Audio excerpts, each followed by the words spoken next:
On February 22, 1946, George Kennan, the American charge d'affaires in Moscow, sends an 8,000-word telegram to the Department of State detailing his views on the Soviet Union and US policy towards the communist state.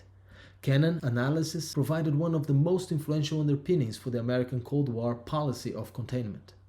Kennan was among the US diplomats to help establish the first American embassy in the Soviet Union in 1933. While he often expressed respect for the Russian people, his appraisal of the communist leadership of the Soviet Union became increasingly negative and harsh. He was convinced that President Franklin Delano Roosevelt's spirit of friendliness and cooperation with Soviet leader Joseph Stalin was completely misplaced. Less than a year after Roosevelt's death, Kennan, then serving as U.S. charge d'affaires in Moscow, released his opinions in what became known as the Long Telegram.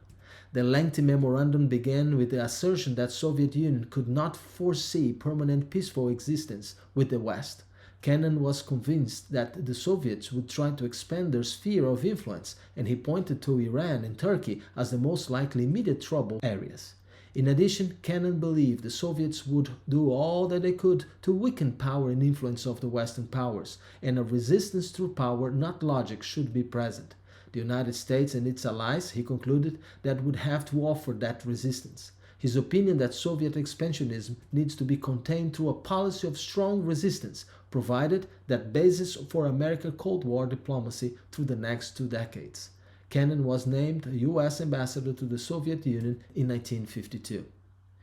In the context of our war against the enemy of God, the Bible tells us in James 4:7, "Therefore submit to God, resist the devil, and he will flee from you." A thought for this day: the closer we are with God, the more distance we will be from the devil. May God bless you.